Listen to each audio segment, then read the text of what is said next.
Hi everyone.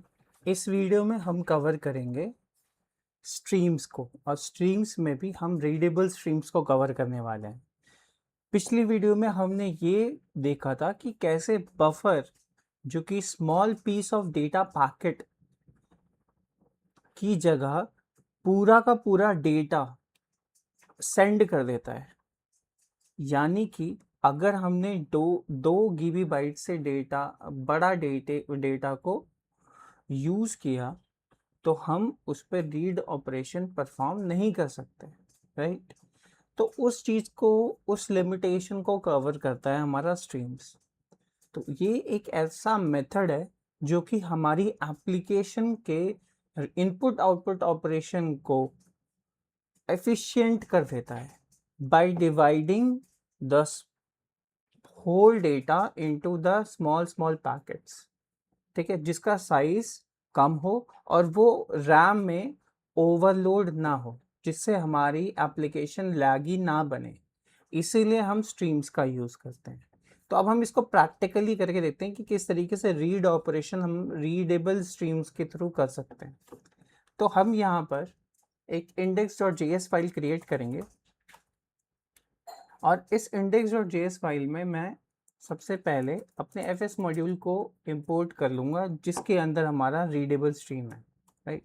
अब अगर मुझे अपनी रीडेबल स्ट्रीम को एक्सेस करना है तो हम कुछ इस तरीके से लिखेंगे कि क्रिएट रीड स्ट्रीम, राइट। और रीड स्ट्रीम के अंदर सबसे पहला ऑप्शन आता है हमारा पाथ, यानी कि पहला आर्ग्यूमेंट है पाथ। पाथ का मतलब हमें फाइल का डेस्टिनेशन, या हम कह सकते हैं फाइल की लोकेशन प्रोवाइड करनी है, जिसके थ्रू हम एक स्ट्रीम स्टार्ट कर सकते हैं जो कि रीड ऑपरेशन परफॉर्म करेगा। तो क्रिएट रीड स्ट्रीम में जैसे मैंने यहाँ पे एक फाइल क्रिएट कर रखी है जिसको हम cas.txt बोल रहे हैं, और इसके अंदर कुछ कंटेंट है, राइट। अब इसको मुझे रीड करना है, but not in the fashion of buffers. मुझे बफर्स नहीं करना, क्योंकि बफर क्या करता है, एक साथ डेटा भेज देता है। तो अगर हम स्मॉल पीस ऑफ डेटा के साथ इंटरेक्ट कर रहे हैं या काम कर रहे हैं तब तो बफर ठीक है, ठीक है। लेकिन बड़ी एप्लीकेशन या बड़े डेटा के साथ डील करते वक्त हम स्ट्रीम्स को यूज़ कर सकते हैं for being a performant application. तो चलो आप यहाँ पर हम एक पाथ देते हैं, यहाँ पे जैसे मैंने cas.txt दे दिया, ठीक है। अब ये रीड स्ट्रीम का जो भी आउटपुट होगा वो हम यहाँ पर स्टोर करा देंगे, राइट। एक रीड स्ट्रीम बना देंगे। अब ये जो रीड स्ट्रीम है, अगर मैं देखूँ इसको कंसोल करके, तो हमारे पास क्या आउटपुट आता है, लेट्स सी। अब यहाँ चल के मैं नोड index.js को रन करूँगा, तो यू कैन सी मेरे पास यहाँ पर एक ऑब्जेक्ट आ रहा है जिसके अंदर कुछ मेथड्स और प्रॉपर्टीज प्रेजेंट है, ठीक है। यू कैन सी यहाँ पे फाइल डिस्क्रिप्टर है, पाथ है, फ्लैग है, ऐसे बहुत सारी प्रॉपर्टीज है। यहाँ पे इवेंट्स भी हैं। तो अब इस इवेंट्स को भी हम डिस्कस करने वाले हैं इस वीडियो में, राइट। तो अभी हम इसको क्लियर कर देते हैं। अब अगर मुझे रीड स्ट्रीम में डेटा को रीड करना है, तो हमने अभी तक एक रीड स्ट्रीम क्रिएट करी है, राइट। ये एक स्टार्टिंग फेज है। अगर मुझे डेटा को रीड करना है तो मुझे सिंपली इस पे एक इवेंट ड्रिवन आर्किटेक्चर को फॉलो करते वक्त हमने ये सीखा था कि किस तरीके से इवेंट एमिट होता है, इवेंट को लिसन किया जाता है, और वो इवेंट जितनी बार भी परफॉर्म होगा वो अपना आउटपुट स्टोर करके, मतलब जो भी आउटपुट होगा वो रिटर्न कर देगा, यानी कि ट्रिगर हो जाएगा। ऐसे ही हमारी रीड स्ट्रीम जो होती है वो इवेंट ड्रिवन आर्किटेक्चर को फॉलो करती है, जिसमें रीड स्ट्रीम इवेंट का एक और मेथड है। जैसे यहाँ पर यू कैन सी हमारे पास बहुत सारे मेथड हैं, पॉज है, रिज्यूम है, एंड है। ऐसी एक डेटा स्ट्रीम होती है, डेटा इवेंट होता है, ठीक है। तो ये एक इवेंट लिसनर है जिस पे हम एक इवेंट हैंडलर को फायर करेंगे, और ये इवेंट हैंडलर एक चंक को एक्सेप्ट करता है एज अ पैरामीटर। तो अगर मैं यहाँ पे चलूँ और यहाँ पे console.log करके चंक लिख दूँ तो क्या आएगा, लेट्स सी। नोड index.js अगर मैंने यहाँ पे रन किया, यू कैन सी हमारे पास एक बफर आ रहा है, ठीक है, जिसमें कुछ डेटा है। ओके, यहाँ पे मेरे पास एक इंटरनल बफर आ रहा है, बढ़िया है, अच्छी बात है। यानी कि ये जो चंक रिसीव हो रहा है एक बफर है।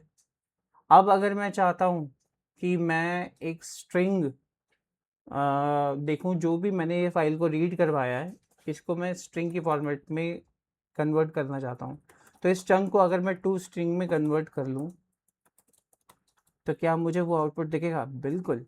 तो जो फाइल हमने रीड करवाई थी cas.txt, वो यहाँ पर कुछ इस तरीके से काम कर रही है कि रीड करने के बाद डेटा इवेंट ट्रिगर कर रही है और उसके अंदर मुझे अपना डेटा मिल रहा है। अब यू कैन सी कि हमारे पास सारा एक बारी में आ जा रहा है, यानी कि इस चंक का भी कुछ साइज होगा। हमने बात करी थी कि स्ट्रीम्स में जो डेटा होता है वो टुकड़ों में टूट जाता है, यानी कि पीसेस में डिवाइड होता है। तो इस देखते हैं इस चंक का साइज कितना है। तो अगर मुझे इस चंक का साइज देखना है तो मैं यहाँ पे करूँगा चंक डॉट लेंथ। अगर मैं यहाँ लेंथ देखूँ तो कितना आएगा, तो यू कैन सी यहाँ पर 64 आ रहा है, यानी कि हमारे चंक का साइज बाय डिफॉल्ट कितना होता है? 64 KB। तो ये हमारे चंक का साइज ऑलरेडी होता है। अब ये चंक है क्या?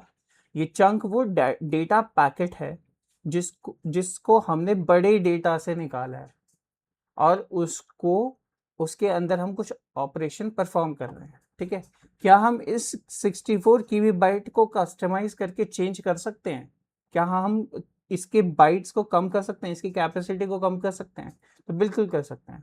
उसके लिए हमारे पास यहाँ पर क्रिएट रीड स्ट्रीम में एक ऑप्शन होता है जिसको हम बोलते हैं high water mark.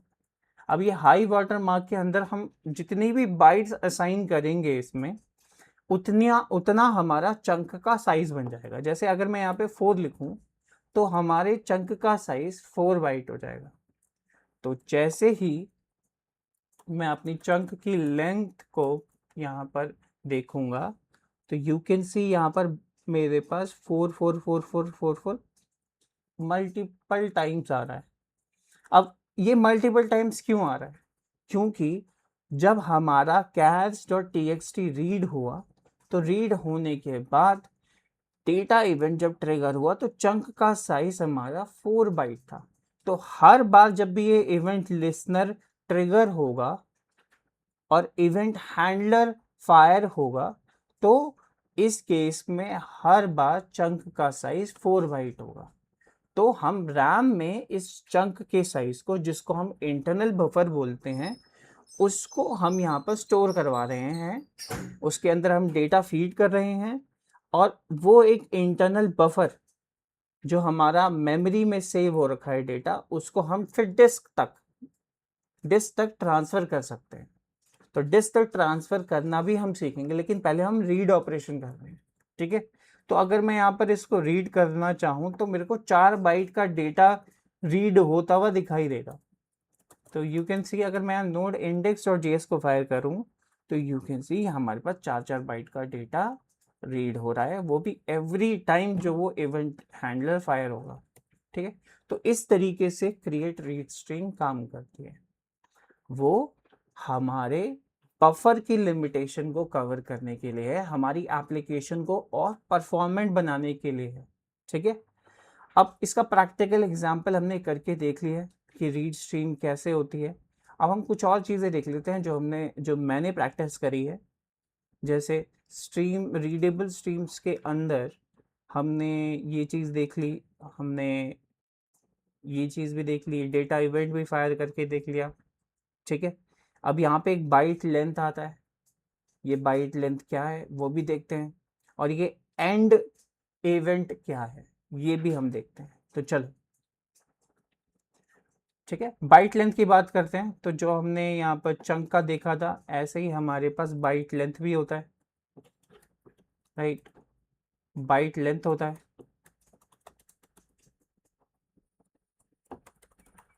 Node index dot JS ऐसे मैं टाइप करूंगा, यू कैन सी वही आउटपुट आ रहा है जो मुझे यहाँ पर लेंथ रिटर्न करने पे आ रहा था ना, वही सेम चीज़ है, ये बाइट की लेंथ हमें प्रोवाइड करती है। तो nothing difference in this length method and byte length method, ये दोनों सेम चीज़ रिटर्न कर रहे हैं। ओके, तो अब हम एक और इवेंट के बारे में देखेंगे जो कि हमें रीड स्ट्रीम प्रोवाइड करता है, which is your and event. तो ये जो एंड इवेंट है ये तब ट्रिगर होता है जब हमारा डेटा रीड कंप्लीट हो जाए। तब जब मेरा ये डेटा रीड कंप्लीट होगा ये इवेंट हैंडलर चल जाएगा। तो यहाँ पर मैं console.log लगाऊं और यहाँ पर मैं लिखूं इवेंट नहीं, डेटा रीड कंप्लीटेड, तो कुछ ऐसा लिखूं और नोड index.js टाइप करूं, तो यू कैन सी हमारा डेटा रीड कंप्लीट हो गया है। और अगर मैं यहाँ पे चल के अपने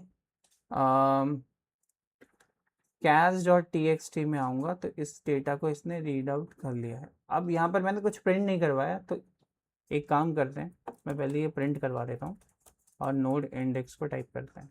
यू कैन सी ये डेटा रीड कंप्लीट बाद में आ रहा है, ये पहले नहीं आ रहा। जब तक डेटा हमारा पूरा रीड नहीं हो जाएगा तब तक ये इवेंट फायर नहीं होगा। तो एंड इवेंट का ये काम होता है। और कुछ है जो हमने नहीं देखा है, तो ये चीज़ भी हमने देख ली कि हाई वाटर मार्क क्या करता है, ये कैपेसिटी इंक्रीज करता है या कस्टमाइज करता है हमारी रीडेबल स्ट्रीम की। ठीक है, अब चलो हम एक बड़े डेटा को रीड करने की ट्राई करते हैं, जो कि हमने पिछले वीडियो में देखा था कि किस तरीके से अगर हम बफर का यूज़ करते हैं तो 2 GB से बड़े डेटा को हम रीड नहीं कर सकते। तो क्या हम स्ट्रीम की हेल्प से वो कर सकते हैं? तो बिल्कुल कर सकते हैं, वो हमें देखना है। तो चलो अभी हमारे पास एक मूवी पड़ी हुई है हमारे डाउनलोड सेक्शन में, जिसको हम रीड करके राइट करेंगे। ये मूवी है अमेजिंग स्पाइडरमैन की। अब मैंने इसको यहाँ से कॉपी किया और इसका पाथ मैंने कॉपी कर लिया। ठीक है, अब ये जो मैंने पाथ कॉपी किया इसको मैं यहाँ पे रख लूँगा। अब ये जो पाथ जितना भी आ रहा है इसके साथ हमने यहाँ पे डबल इवेंट लगा दिया। फिर ये कुछ ऐसा कर दिया मैंने, और जब मैंने इसके फाइल के पाथ को इस तरीके से लिखा और मैं इसको वेरिएबल में स्टोर कर दूंगा, फाइल लोकेशन। तो एक वेरिएबल में मैंने इसको असाइन कर दिया और इसको मैंने ठीक किया, पहले कॉन्स्ट को कुछ ऐसे लिखा। अब इस फाइल लोकेशन को मैं यहाँ पे शेयर कर दूँगा जहाँ पे मैंने कैप्स को रखा था, राइट। और इसकी कैपेसिटी को मैं कम से कम 1 MB कर दूंगा, क्योंकि 4 बाइट में अगर डेटा रीड होगा तो वो ठीक नहीं है। 1 MB तक मैं स्पेसिफाई कर सकता हूँ मेमोरी को। तो 1024 ये KB बाइट बनाएगा, और अगर मुझे मेबी बाइट बनाना है तो 1024 एक और ऐड करना पड़ेगा मल्टीप्लिकेशन में। तो कुछ मैंने ऐसा कर दिया। ठीक है, फाइल की लोकेशन यहाँ पर मैंने शेयर कर दी और ये रीड स्ट्रीम से मैं रीड करवा रहा हूँ, डेटा यहाँ पर आ रहा है। ठीक है, अब चलो एक काम करते हैं, हम यहाँ पर डेटा को एक नई फाइल में राइट भी करवाते हैं। तो यहाँ पे चल के मैं इस chunk.string को यहाँ पर कुछ ऐसा करता हूँ कि यहाँ पर मैं fs.append फाइल यहाँ पे लगा देता हूँ। अपेंड फाइल क्या करेगा, डेटा को ऐड करता रहेगा।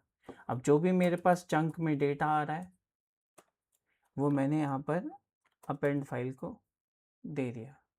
ठीक है, अपेंड फाइल में इसके अलावा और भी चीज़ होती है, यहाँ पे फाइल का पाथ होता है। तो यहाँ पे चल के मैं एक movie.mp4 रख देता हूँ इसका फॉर्मेट, क्योंकि mp4 है, राइट। अगर हम देखेंगे यहाँ पे तो यस ये mp4 है। तो मैंने यहाँ पे अपने प्रेजेंट डायरेक्टरी में mp4 movie.mp4 दे दिया।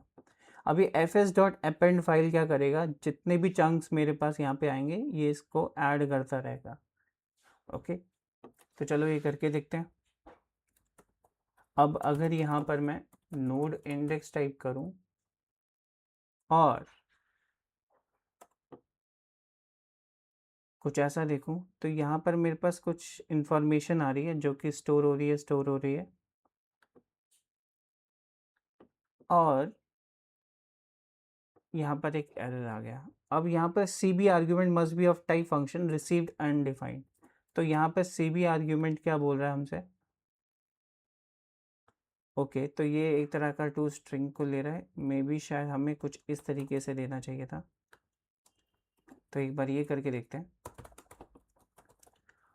नोड इंडेक्स डॉट जेएस को अगर मैं यहाँ पे रिटर्न करवाऊंगा तो मेरे पास फिर से वही आर्ग्यूमेंट में एरर आता है, रिसीव अनडिफाइंड। ठीक है, तो कहीं हम गड़बड़ी कर रहे हैं, राइट? तो मैंने यहाँ पर फाइल की लोकेशन डाली, हाई वाटर मार्क डाला, डेटा इवेंट को ट्रिगर करवाया, उसके अंदर मैं चंक को लेकर आ रहा हूँ। ठीक है, अब fs.append फाइल मैंने यूज़ करा और इसके अंदर मैंने कुछ ऐसा दे दिया। तो क्या ये मैंने सही किया है? अभी हम वेरीफाई कर लेते हैं। तो जैसे हम यहाँ पर चंक बफर आ रहे हैं, चंक बफर को मैंने यहाँ टाइप किया और यहाँ पे अपेंड फाइल कुछ यूज़ कर लिया। ओके, तो हमने यहाँ पे एक गलती यहाँ पे करी, यहाँ पे अपेंड फाइल को यूज़ कर रखा है। इसकी जगह हम अपेंड फाइल सिंक का यूज़ करेंगे। तो सिंक्रोनस मेथड का अभी हम यहाँ पे यूज़ कर रहे हैं। अभी मैं अपेंड फाइल को यूज़ कर रहा था, उसकी जगह मुझे यहाँ पे कॉल बैक फंक्शन ट्रिगर करवाना था, राइट? तो वो फॉर्मेट सही नहीं था। अभी मैंने यहाँ पे सिंक्रोनस वर्जन यूज़ कर लिया है। तो लेट्स सी अब यहाँ पर मेरा सेम अब वही एरर आता है या नहीं आता, ये देखते हैं। तो यू कैन सी हम यहाँ पर movie.mp4 फाइल को देख रहे हैं जो कि रीड हो रही है और इसके अंदर मैं डेटा इवेंट को जब ट्रिगर करा रहा हूँ तो वो फायर भी हो रही है। तो यू कैन सी अब यहाँ पे डेटा रीड कंप्लीट आ रहा है। डेटा रीड कंप्लीट का मतलब ये हो गया कि जो भी डेटा था वो मैंने अब कॉपी कर लिया है using the append file sync method. But this is not the appropriate way to handle your write operation. ठीक है, तो अभी हम आगे आने वाली वीडियो में राइट ऑपरेशन के लिए राइट स्ट्रीम्स का यूज़ भी करेंगे, राइट? लेकिन अभी के लिए ऐसे ही करते हैं क्योंकि अभी तक हमने एफएस मॉड्यूल में अपेंड फाइल सिंक ही देखा है। ठीक है, और अभी हमने इस वीडियो में रीड स्ट्रीम को कवर किया है। तो अगर मैं यहाँ पे चल के राइट क्लिक करके इसको रिवील इन फाइल एक्सप्लोरर करूँगा तो हमारे पास ये आ गया है। तो जो फाइल जो हमारी मूवी 2 GB की थी वो अब रीड हो रही है। अगर बफर से मैं ये करता तो वो पॉसिबल नहीं था, बट जो हमने डाउनलोड्स के अंदर रखी थी वो अब हमने अपने प्रेजेंट डायरेक्टरी के अंदर उसको कॉपी कर लिया है। तो this is how your read operation read stream work. तो अभी हम इसको प्ले करके देख सकते हैं। अगर मैं इसको ओपन करूं तो ये पूरी चलेगी क्योंकि सारा डेटा हमने रीड स्ट्रीम के थ्रू और राइट करने के लिए हमने एफएस अपेंड फाइल का यूज़ किया।